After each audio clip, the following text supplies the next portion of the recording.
இவன் நீ என்ன யாருன்னு தெரியாதுப்பா இவனுக்கு. இவன் நிறைய என்ன பண்ணிட்டான், பாவம் செஞ்சிருக்கான். இவன் அயோக்கிய, ஒன்றுத்துக்கு ஆகாதவன், பல பெண்களை கற்பழிச்சவன், பல வீடு பூந்து கொள்ளடிச்சவன். நீ என் கூட இன்னைக்கு பரலோகத்தில் இருப்ப. பக்கத்தில் தொங்கிக்கிட்டு இருந்த கல்லனை பார்த்து ஆண்டவராகிய இயேசு கிறிஸ்து, ஏன் எனக்கு என்னை பற்றி உனக்கு தெரியாது, ஆண்டவராகிய இயேசு கிறிஸ்துவாகிய என்னோட சுவிசேஷத்தை நீ கேட்டதில்லை, என்னோட மலை பிரசங்கத்தை நீ கேட்டதில்லை, என்னோட வார்னிங் மெசேஜை நீ கேட்டதில்லை, என்னோட எச்சரிப்பின் சத்தத்தை நீ கேட்டதில்லை. நீ என்ன தப்பு பண்ணியிருந்தாலும் என் கூட பரலோகத்துக்கு வா, என்னையோட உன் பாவம் மன்னிச்சிட்டேன். ஆனால் யூதாஸ் காரியத்து, நீ தூக்கு போட்டு சாவுல, செத்ததுக்கு அப்புறம் என்ன பண்ணு, நான் பரலோகத்துக்கு உன்னை கூட்டு போறேன் சொல்லலை. என்ன காரணம்? ஆண்டவராகிய இயேசு கிறிஸ்துவோட சுவிசேஷம், நற்செய்தி எல்லாமே யூதாஸுக்கு தெரியும். பண ஆசை எல்லா தீமைக்கும் வேறா இருக்கிறதுன்னு ஆண்டவராகிய இயேசு கிறிஸ்துவோட சுவிசேஷத்தை கேட்டு அந்த திருடனும் பணாசையில் உள்ளவன் தான். அதனால தான் பல வீடு பூந்து கொள்ளடிச்சிருக்கான். ஆண்டவராகிய இயேசு கிறிஸ்து பக்கத்தில் தொங்கிட்டு இருந்த திருடன், அவனுக்கு பரலோகம். ஆனால் யூதாஸ் காரியத்துக்கு என்ன இல்லை? ஏன்னா யூதாஸ் காரியத்து ஆண்டவராகிய இயேசு கிறிஸ்துவோட சுவிசேஷத்தை கேட்டு ரசித்தவன். அப்போ அந்த மாதிரி கிறிஸ்தவர்கள், பைபிள் வசனம் தெரியும், நான் டெய்லி பைபிள் படிச்சுட்டு தான் தூங்குவேன், அல்லேலியா சொல்லுவேன், ஆமேன் சொல்லுவேன், சர்ச்சுக்கு போவேன், தசம பாகம் வைப்பேன், சோத்திர காணிக்க வைப்பேன், எல்லாம் பண்ணுவேன்.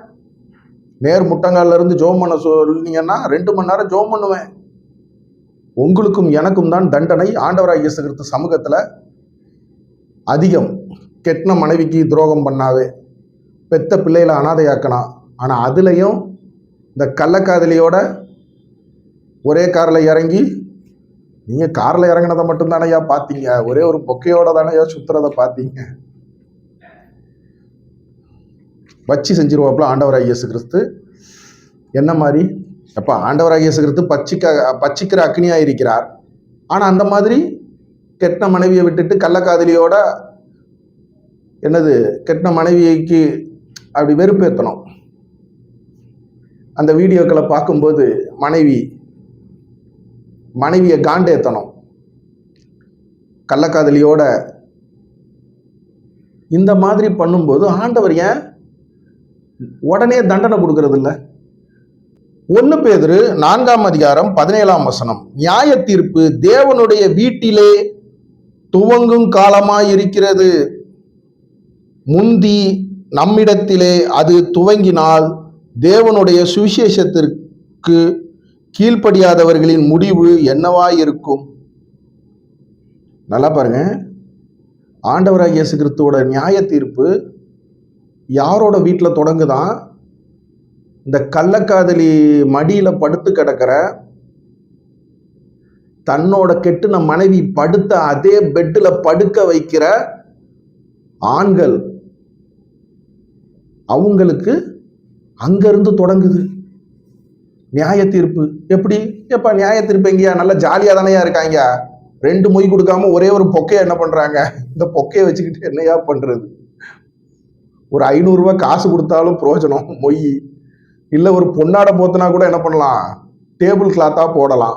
இல்லை ஒரு டவலை போத்தி விட்டா கூட துடைக்கிறதுக்கு பயன்படுத்தலாம் அந்த பொக்கைய. அப்ப இந்த மாதிரி சுத்துறாங்களேப்பா. நாளைக்கு காஞ்சி போற பூவை வச்சுக்கிட்டு என்ன பண்றாங்க? இது என்ன நியாய தீர்ப்பு? அவங்க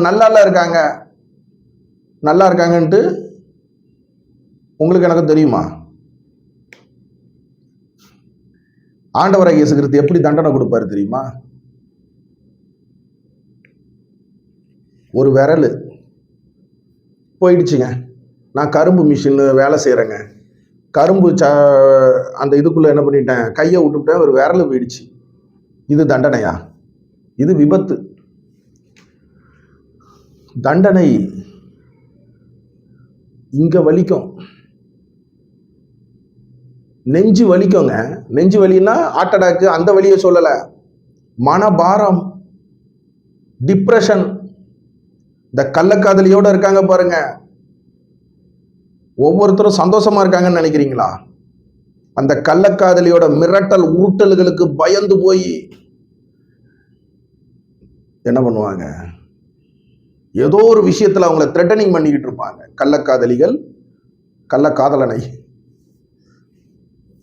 அந்த நிம்மதி இல்லாத வாழ்க்கை, வெறும் செக்ஸுவல் லைஃபுக்காக அப்படி போயிட்டு கடைசியில லாக் மாட்டிப்பாங்க ஆண்கள்.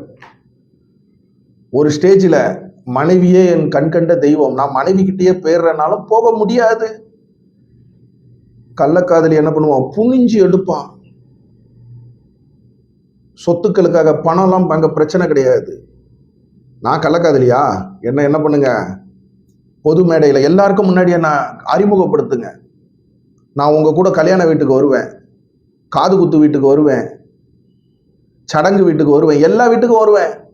ஆனா அந்த நேரத்தில் ஆண்கள், உன்னை கூட்டு போனா சமுதாயம் என்ன நினைக்கும் அப்படின்னு மனசுக்குள்ள இருக்கிறத சொல்ல முடியாது. அப்ப அந்த பொண்ணு கேட்பா, அப்ப நான் உனக்கு என்னதுக்கு, அதுக்கு மட்டுமாமல, அப்ப அதுக்காக மட்டும்தான் நீ என்னை வச்சுக்கிட்டு இருக்கியா? ஆமா, வச்சுக்கிட்டு தாமா இருக்கேன் ஒண்ணு. சரி வா. அந்த வலி இருக்கு பாத்தீங்களா ஆண்களுக்கு. நம்ம சும்மா சொல்லிடுவோம், அவர் என்னங்க பொண்டாட்டியை விட்டுட்டு கள்ளக்காதலியை கூப்பிட்டுக்கிட்டு ரவுண்ட் அடிக்காரு. அந்த ரவுண்ட் அடிக்கிற ஒவ்வொரு ஆண்களுக்குள்ளும் வலி, வேதனை.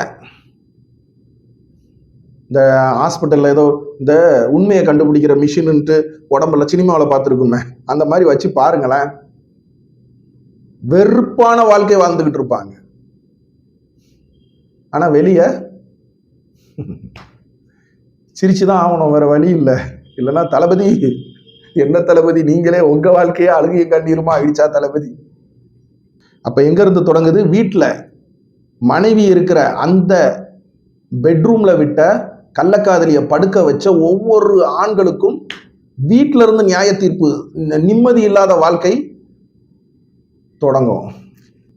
சங்கீதம் 68ஆம் அதிகாரம் 5ஆம் வசனம், தம்முடைய பரிசுத்த வாசஸ்தலத்தில் இருக்கிற தேவன் திக்கற்ற பிள்ளைகளுக்கு தகப்பனும் விதவைகளுக்கு நியாயம் விசாரிக்கிறவராய் இருக்கிறார். திக்கற்ற பிள்ளைகள், மனைவியை விட்டு பிரிஞ்சு பிள்ளைகளை அனாதையாக்கிட்டு போறவங்க. அப்புறம் விதவைகள், கணவன் இறந்தவங்க. கணவன் இறந்தவங்க மட்டும் விதவை கிடையாது, கணவன் உன் கூட இல்லம்மா, கள்ளக்காதலியோட கிடக்கான். ஆக மொத்தம் அந்த பொண்ணும் கணவனை இல்லாதவங்க தான். அப்போ என்ன, செத்த போனோம், செத்த பொணத்தை அப்படிதான் ஆண்டவராகிய இயேசு கிறிஸ்து பாப்பாப்புல. நீ செத்துட்டல,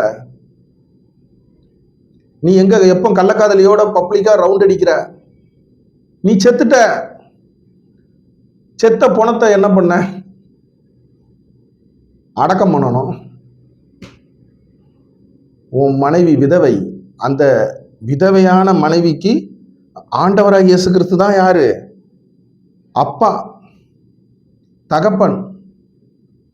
தகப்பன் ஸ்தானத்திலிருந்து ஆண்டவராகிய இயேசு கிறிஸ்து கைவிடப்பட்ட ஒவ்வொரு பெண்களுக்கும் என்ன பண்ணுவாங்க, அது ஆண்டவராகிய இயேசு கிறிஸ்து நல்லது செஞ்சுட்டு போவாங்க. ஆனா நியாயம் விசாரிப்பு, செத்த பொணத்தை என்னத்தை விசாரிக்க ஆண்களை? அப்படி இருந்தும் விசாரிப்பு இருக்கு. எப்படி? வெளிப்படுத்தின விசேஷம் 20ஆம் அதிகாரம் 12ஆம் வசனம், மரித்தோராகிய சிறியோரையும் பெரியோரையும் தேவனுக்கு முன்பாக நிற்க கண்டேன்.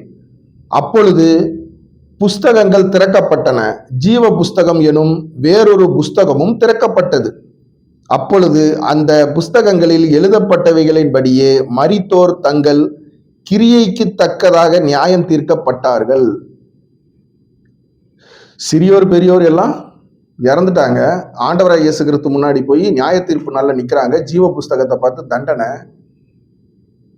பூமியில இருக்கும்போது உயிரோட இருந்து செத்த போனோம், மனைவியை பிரிஞ்சு வேணும்னே வெறுப்பேத்துறதுக்கு கள்ளக்காதலியோட பொக்கையை வச்சுக்கிட்டு ஒரே கார்ல சுத்திக்கிட்டு அலையிறவங்க யாரு? செத்த போனோம்.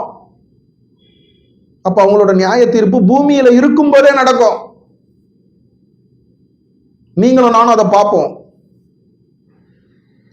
நீங்களும் நானும் அதை பார்க்கறதுக்காக ஆண்டவராகிய இயேசு கிறிஸ்து என்ன பண்ண மாட்டாங்க,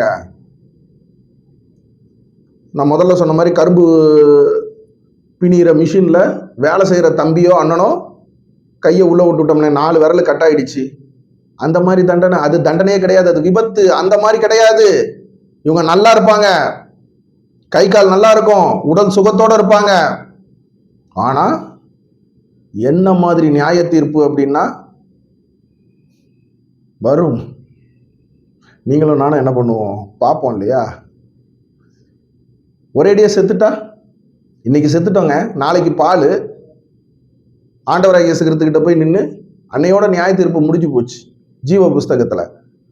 அதனாலதான் ஆண்டவராகிய இயேசு கிறிஸ்து என்ன பண்றது இல்ல, இந்த மாதிரி வேணும்னு தப்புன்னு தெரிஞ்சு ஆண்டவராகிய இயேசு கிறிஸ்துவை பத்தி அறிஞ்சவங்க பண்ணும்போது அவங்களுக்கு வாழு மகனே, நல்லா வாழு, நல்லா வாழ்ற மாதிரி நீ என்ன பண்ணு, ஆக்ட் கொடு, ஆக்டர் நல்லா நடிச்சுக்கிட்டே அல